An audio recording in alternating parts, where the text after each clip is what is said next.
Hoje nós vamos conversar sobre interpretação e processamento de imagens orbitais. Para tanto, os tópicos da nossa aula serão interpretação das imagens e geração de imagens e geração de chaves de interpretação. E o que é a interpretação de uma imagem? Interpretar imagens é identificar objetos nelas representados e dar um significado para eles. Então, a gente vai, a partir de uma cena, de uma imagem da superfície terrestre, identificar quais são os objetos que eu tenho naquela cena. Floresta, água, um corpo hídrico, eu tenho um vulcão, eu tenho uma atividade agrícola. Então, esses são os objetos, claro que tem vários outros, mas esses são alguns exemplos de objetos que a gente pode encontrar numa cena. E isso depende muito da experiência do intérprete, de quem está fazendo essa interpretação da imagem, é muito importante. A pessoa já ter um conhecimento temático, um conhecimento da área.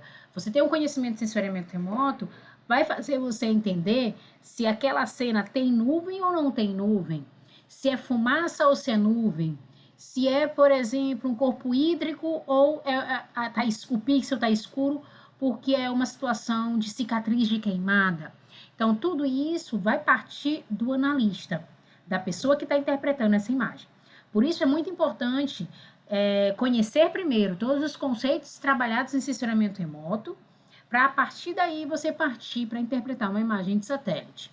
E, claro, o conhecimento da área geográfica, assim como da localização da área, é muito importante, porque eu parto da premissa de que se eu estou estudando uma cena de litoral, eu posso ter mangue nessa cena de litoral.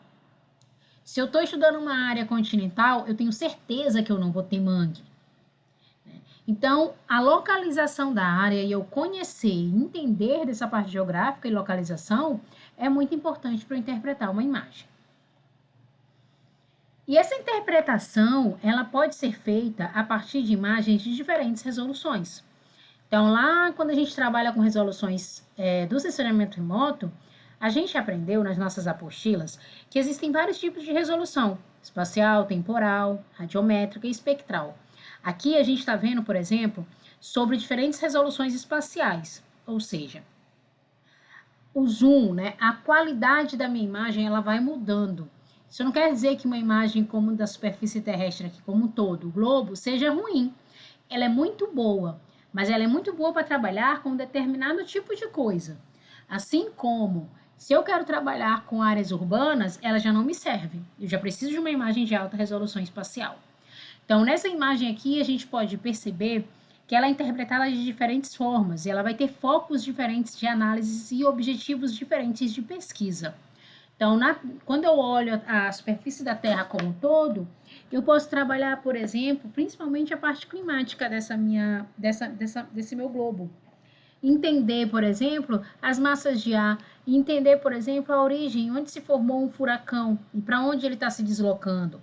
Já nessa outra imagem aqui, esverdeada, a gente consegue trabalhar, por exemplo, com expansão urbana, áreas de inundação, planejamento urbano, área de desmatamento, queimadas. Nessa outra imagem aqui, de alta resolução espacial média, a gente já vai conseguir trabalhar muito com a questão de ocupação urbana. Entender esse bairro aqui, o que a gente tem nele? Residências de alto luxo, periferia. Então, tudo isso a gente vai conseguir inferir a partir da interpretação dessas imagens. Por exemplo, nessa imagem esquerda, lembram que no slide anterior da unidade 2, a gente falou do Rio Negro e dos Solimões, da diferença de coloração? Aqui eles aparecem mais uma vez nesses slides para a gente. E nessa imagem de Landsat, a gente consegue interpretar, tirar dessa imagem vários objetos, que lá a gente falou ainda há pouco sobre esses objetos que a gente consegue identificar nessas imagens. Então, aqui eu consigo identificar área de vegetação, corpos hídricos com diferentes perspectivas. Área urbana, eu consigo identificar, por exemplo, áreas de nuvens. E com muito cuidado, eu consigo olhar até o aeroporto de Manaus, por exemplo. Solo exposto também a gente consegue identificar. Então, a gente consegue identificar vários objetos nessa imagem, concordam? Já a imagem do lado direito, a gente já vai ter uma outra perspectiva. Eu já entendo, por meio das formas, olha só, surgiu um elemento. Eu já entendo, por meio das formas, que essa imagem, ela me traz uma área rural, com vários pivôs de irrigação. Então, eu tenho essas esferas, né? Esses elementos arredondados com área que já foi colhida e área que ainda não foi colhida, que é a área que ainda tem alguma atividade agrícola ali rolando, plantada, na verdade. Isso, então, a gente consegue fazer essa identificação. Outra imagem. Nessa imagem aqui, a gente já percebe que ela está no canal vermelho, né, com a banda infravermelho. Por quê? Lembra lá da aula de comportamento espectral, porque toda a parte de vegetação, ela está em vermelho, né? E a gente viu lá no comportamento espectral que a vegetação tem um pico alto na reflectância na banda, no infravermelho do espectro eletromagnético, não é isso? Nessa imagem, a gente consegue perceber que eu apresento um relevo muito ondulado, muito intenso, né? Você vai ter aí áreas de solo, talvez áreas urbanas. Parece-me muito um cone vulcânico, mas a gente precisaria, por exemplo, de um elemento que eu não tenho, que é a localização dessa área. Onde que está essa cena? Qual a localização dessa área? Por meio da localização, aí eu posso dar certeza, né? Entender mais ou menos se é um cone vulcânico, se não, se essa parte escura, por exemplo, é um grande corpo hídrico como o oceano ou não. Então, tudo isso a gente ia conseguir localizar a partir desses estudos. Aqui eu apresento também outra imagem. Então, vamos lá. Aqui é uma imagem de satélite Kikibird, Parque do Ibirapuera, São Paulo. A fonte é Florenzano 2007. Nessa imagem, o que vocês conseguem observar? Então, aqui essa imagem hoje é o que a gente chama de média resolução espacial ou alta resolução espacial. E aí a gente consegue ver muitas coisas. A gente consegue ver um corpo hídrico, vários corpos hídricos. A gente consegue ver piscina. E essas piscinas, elas me identificam clube, mas elas também me identificam que tem casas ali de alto luxo, né? Que tem piscinas, por exemplo, em seu terreno. Eu vou ter, por exemplo, áreas de vegetação, vegetação arbórea, vegetação gramínea, vegetação rasteira. Eu vou ter grandes galpões, eu tenho um estádio ali, tem um campo de futebol. Né? Então, tudo isso a gente consegue identificar por meio dessa interpretação dessas imagens. Mas até agora a gente nem falou dos elementos de interpretação, né? Eu comecei e fui mostrando para vocês alguns objetos nas cenas, mas sem citar esses elementos. E agora eu trago para vocês esses elementos de interpretação. Quais são eles? Tonalidade, a cor, tons de cinza, facilidade de discriminar a cor, textura, a impressão de rugosidade ou uma textura mais lisa, né?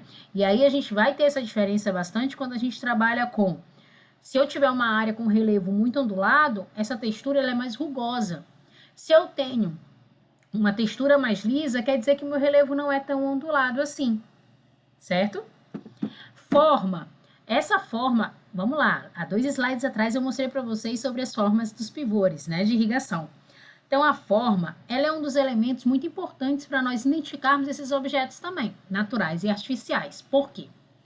Porque a forma, quando a gente fala de um objeto natural, a gente entende que ele não tem uma forma perfeita. Ele surgiu, ele foi gerado ali e cresceu em meio à natureza. Por exemplo, os rios. Se você conhece algum rio retilíneo, ele já foi feito isso pela ação humana. Ele não surgiu retilíneo. Com certeza ele era muito meandrante. E a população, para se alocar, né, nas proximidades, por exemplo, o rio Tietê em São Paulo, coloca ele dentro de um cano, dentro de uma reta ali para... E aí, quando enche, o que acontece? Processos de inundação, porque o rio está só ocupando a área de várzea dele. Sombra, altura, padrão, localização, um dos elementos mais importantes que a gente tem. E o contexto, que é o conjunto dessas informações todas. Vamos para as imagens. Mais uma vez aqui a gente tem uma imagem da Florenzano, do satélite Landsat. Canal 3, canal 4, canal 5, são as bandas 3, 4, 5, né? Cada uma está no canal. Dentro de um sistema de informação geográfica, nós temos os canais, o vermelho, o azul e o verde. A composição dessas imagens, que é o que a gente chama, nós vamos pegar 3 bandas e colocar cada uma em um canal, nós vamos conseguir colorir essa imagem. Nossa, professor, então é massa porque eu consigo colorir e melhoro minha classificação. Na verdade, o SIG, ele não reconhece essas cores. O SIG, ele vai continuar trabalhando em tons de cinza e nos valores de reflectância desses pixels. Porém, para nós, humanos, para melhorar a nossa identificação dos objetos, é muito importante que a gente trabalhe com essas cores. Então, isso vai até variar. Tem gente que prefere muito mais essa composição para analisar e observar os objetos. Outras pessoas, como eu, já preferem essa composição, que a banda do infravermelho está no canal vermelho, onde você consegue aí identificar muito melhor a vegetação e diferenciar ela de outros objetos que estão na cena. E a composição verdadeira? Essa composição verdadeira é muito utilizada principalmente no começo das aulas, né? Quando o aluno, ele ainda não tem tanta familiaridade, né, com todo um contexto, com tudo, e aí a gente vai ter esse tipo de... Ele usa bastante esse tipo de composição por ser mais próximo da realidade. Então aqui, a textura, como a gente havia conversado, ela vai ter muito essa diferença de ser uma textura mais lisa ou ser uma textura mais rugosa. Vocês percebem, por exemplo, que a letra C é onde a gente tem a textura mais rugosa. E olha na fotografia como é o relevo. A letra A é onde a gente vai ter, e a letra B, né, mais ou menos, a letra A principalmente, é onde a gente vai ter uma textura mais lisa. E olha como é o relevo aqui na letra A. Letra B e letra D, percebam a diferença. Ó, letra D já começa uma rugosidade, e a letra B também é um pouquinho, mas é um suave ondulado, né? Percebam nessa imagem também que a gente já tem outro elemento. A gente tem os rios, a gente tem um rio aí, conseguem visualizar? E esse rio é totalmente meandrante, né? Possui várias curvas. Também a gente consegue também visualizar isso. Então, a textura mais rugosa, área de mata heterogênea. Textura menos rugosa, área de mata homogênea, de reflorestamento normalmente. Textura mais lisa, área de cultura. A forma. Aqui a gente consegue ver algumas formas. Lembram dos slides que eu mostrei anteriormente? Aqui a gente também vai ter formas diferentes. Aqui a gente tem pivôs de irrigação, mas a gente também tem outros tipos de formas, né? Quadrados, retângulos, que são trabalhados dentro de uma atividade agrícola, dentro de uma área rural. E aí a gente tem dois tipos, que a gente pode começar pensando. Formas irregulares, como eu disse, objetos naturais. Matas, lagos, feições de relevo, pântanos. Formas regulares, objetos construídos pelo homem, indústrias, aeroportos, área de reflorestamento, áreas agrícolas e por aí vai. Como exemplo, a gente apresenta para vocês também a área dos Lençóis Maranhenses. Olha que legal. E aí é uma área totalmente natural, tanto que a gente percebe que as suas formas são irregulares. As formas das lagoas são irregulares, as formas das dunas são irregulares. E tudo isso vai agir, né, nesse todo esse contexto e nessa arte, né, muito lindo esse quadro. Vai ter a questão do vento, vai ter a questão da chuva, tudo isso vai influenciar. E aí, por exemplo, aqui, quando a gente fala de localização, né, o furacão Katrina. Como eu disse lá no começo, a minha imagem, a resolução espacial que eu vou utilizar, ela tem muito a ver com o objetivo da minha pesquisa. Então, se eu quero trabalhar com, por exemplo, meteorologia e entender a origem desses furacões e para onde eles estão indo, é interessante que eu olhe uma imagem GOI, NOAA, que eu vou conseguir identificar isso. Né? Então, aqui a gente consegue ver muito bem esse conjunto de nuvens, né? E a geração, o desenvolvimento desse furacão. Aqui é uma ilha, São Luís, né? Na verdade, a Ilha do Maranhão, que é constituída por 4 municípios. E aqui a gente vai conseguir ver alguns elementos. O primeiro, desde já, corpos hídricos. Opa, se eu estou numa ilha e essa ilha é marítima, né? Ali perto, está inserida dentro de 2 baías, eu tenho o quê? Mangue. Então, vamos já achar os mangues. Eu tenho nuvens, que eu já vi também. Eu tenho área urbana. Eu tenho área de dunas, lá na Raposa. Eu tenho vegetação rasteira. Então, tudo isso a gente vai conseguir identificar nessas nossas imagens. E quando eu tenho a localização geográfica, tudo fica mais fácil. Mais uma vez, a foto dos Lençóis Maranhenses, agora com outra perspectiva. E aí a gente vai conseguir identificar muito mais coisa, concordam? Porque aqui também eu tenho uma outra escala cartográfica. Mas é para mostrar para vocês que a minha interpretação ela vai depender muito da localização, do contexto geográfico e do que eu conheço, né? Do que eu conheço da realidade desses lugares. Então, eu, como conheço bastante o Maranhão, bastante o litoral, São Luís, agora para o sul do Maranhão também, tenho uma facilidade muito grande de interpretar as imagens do Maranhão. Então, isso, claro, a gente vai ganhando na medida que a gente vai trabalhando com sensoramento remoto, na verdade com as geotecnologias de forma geral. Vocês vão perceber que começa a facilitar as nossas vidas. Mas como que a gente consegue interpretar essas imagens? Como que a gente vai apresentar esses objetos a partir dessas cenas que a gente tem? Então, tem uma ferramenta, uma metodologia, um procedimento metodológico que a gente chama de chaves de interpretação. Lá na Florenzano 2007 ela apresenta já também. As chaves de interpretação, a gente vai catalogar as características de cada objeto que a gente está encontrando e vai encontrar numa cena. Vegetação arbórea. Então, qual é a cor nessa composição, RGB?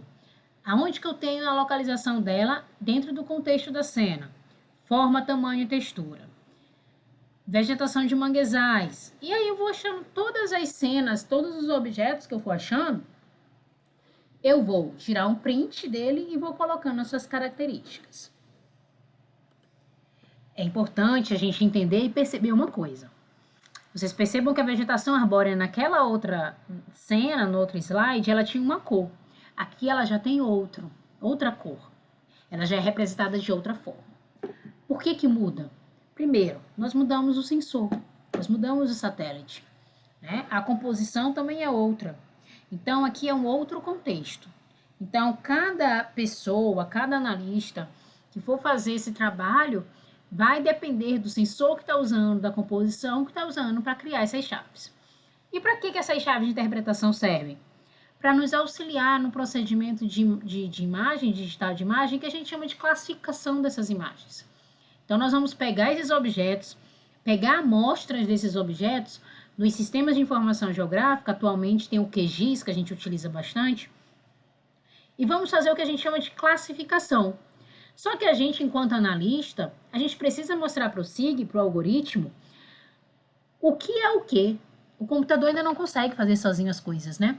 Na verdade, existe uma classificação automática, mas é muito melhor quando você conhece a área, você dizer para o computador o que é cada coisa, certo? É muito importante. Vocês vão perceber que vocês, na última avaliação, vocês têm algumas informações nas apostilas sobre chaves de interpretação. Então, é interessante que você deem uma lida sobre, para vocês ficarem mais inteirados sobre os assuntos, tá? Agradeço a participação de todos vocês e até a próxima.